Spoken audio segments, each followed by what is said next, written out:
Passamos a apresentar os 4 Evangelhos, Revelação da Revelação, Jean Baptiste Rustin. Narração, Paulo de Moraes.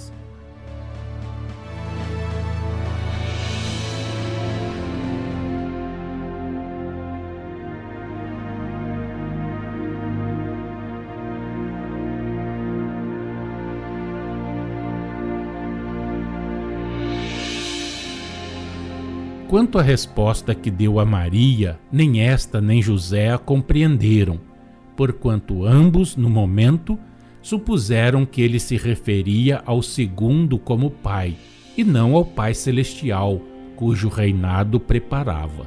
Os que acham perfeitamente claro o sentido destas palavras, não sabeis ser preciso que me ocupe com o que respeita ao serviço de meu Pai?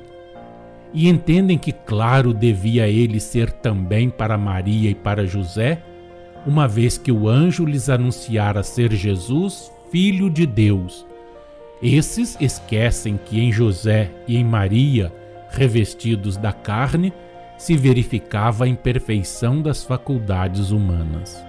Desde o nascimento, já o dissemos, Jesus vivia aos olhos de seus pais uma vida ordinária, no sentido de que seus atos exteriores não apresentavam nenhum cunho de singularidade relativamente aos homens, nada havendo neles que lhe caracterizasse a origem extra-humana. A impressão produzida pela revelação e pelos fatos que se lhe seguiram, até o regresso do Egito, se havia pouco a pouco apagado. O termo pai, referido a José, foi a única coisa que no momento os impressionou, sem que, entretanto, o houvessem compreendido. Tudo que é de carne é obtuso.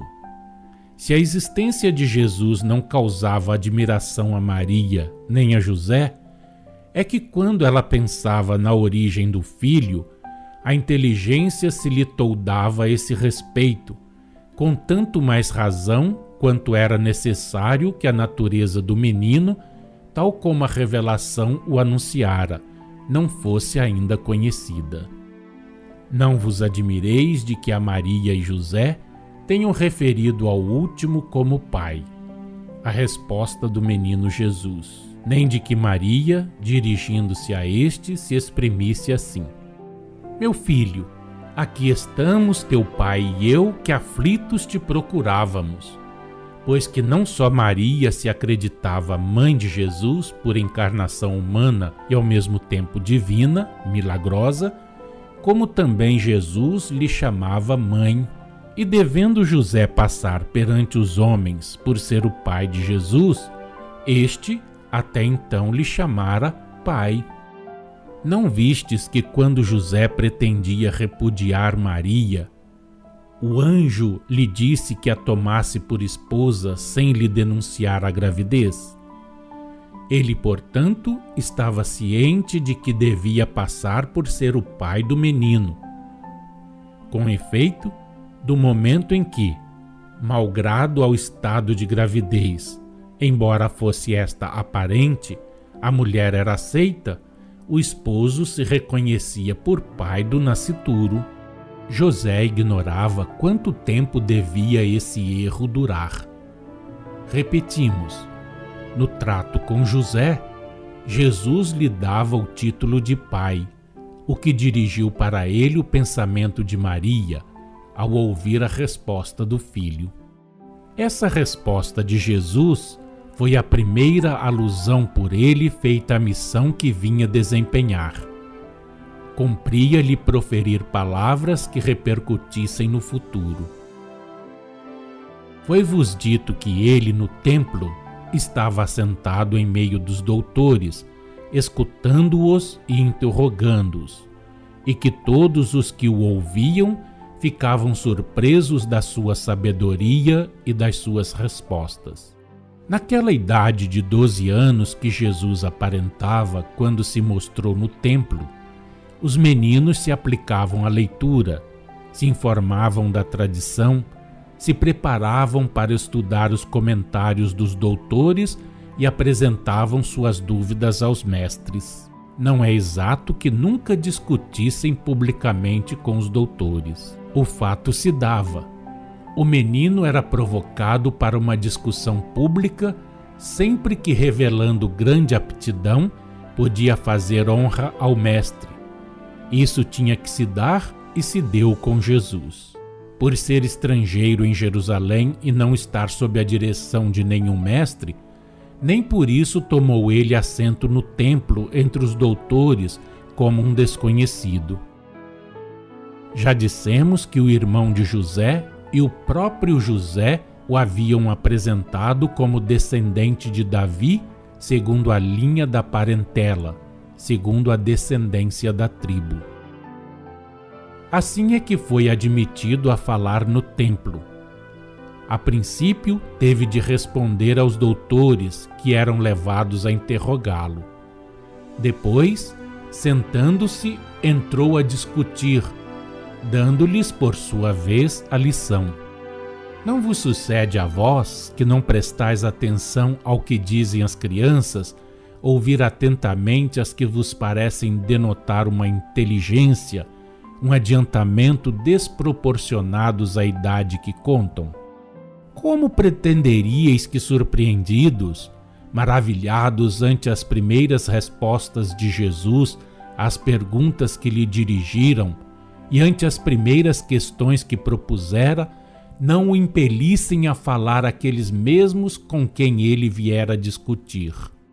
Os doutores sabiam-no descendente de Davi, mas, e não é inútil que vô-lo façamos notar, quanto à sua identidade com o menino anunciado pelos magos, difícil lhes fora verificá-la, ainda quando nisso houvessem pensado, visto ignorarem em que família da tribo ele nascera e estarem completamente tranquilos respeito ao Messias, graças ao morticínio das crianças. Depois da discussão pública no templo, depois que Maria e José aí o encontraram e depois de dar a Maria a resposta de que acima tratamos, Jesus partiu na companhia deles e voltou para Nazaré, onde permaneceu com Maria até a época em que, sob a aparência de um homem de 30 anos, começou a desempenhar sua missão publicamente às margens do Jordão. José morreu algum tempo após esse regresso. Sua missão estava finda. Que fez Jesus durante o período de 18 anos, decorridos desde que regressou a Nazaré, até a época em que deu começo ao desempenho da sua missão? Sua aparente vida humana transcorreu dividida entre o labor manual e a prática do amor, isto é, da bondade e da caridade para com todos os que o cercavam. Passava por viver retirado e buscar a solidão. Cumpria todos os deveres ostensivos da humanidade, do ponto de vista da família e das relações com os pais e os vizinhos, submisso à lei do trabalho, que ele teria de fazer com que fosse considerada a maior e a mais justa das leis e adotada por homens que, como vós, se revoltavam contra o seu jugo. Tendo vindo para pregar pelo exemplo, Jesus deu o exemplo. Mas, repetímo-lo, sua vida exterior não era íntima e vulgar como a vossa, e o gosto que parecia ter pela solidão o isentava de todas as exigências da vida comum. Maria compreendia e animava esse gosto. Por isso que, conforme já o dissemos, sob a influência dos espíritos seus protetores, ela tendia sempre a favorecer aquela maneira de viver do filho. Durante o tempo que não consagrava à prática da lei do trabalho, por meio do labor manual, à prática da bondade e da caridade, ao cumprimento de todos os deveres ostensivos da humanidade, Jesus se ausentava, afigurando-se a Maria e aos homens que repartia assim o tempo entre os deveres humanos e a prece, sem que jamais o tivessem visto fazer qualquer refeição, tomar qualquer alimento humano, seja em casa com a família, seja alhures. O que a este respeito vos dissemos, relativamente ao período longo que decorreu desde o seu nascimento em Belém até aparentar a idade de 12 anos, se aplica ao período posterior, que vai do seu aparecimento no templo até o começo da sua missão, sob a aparência de um homem de 30 anos. Maria se habituara a essa existência, tal como descrevemos e explicamos. Ele se ausentava, isto é, desaparecia, quando o julgavam ausente ou em retiro, e voltava às regiões superiores, onde pairava e paira ainda nas alturas dos esplendores celestes como espírito protetor e governador da terra. Mateus, Marcos, Lucas e João, assistidos pelos apóstolos.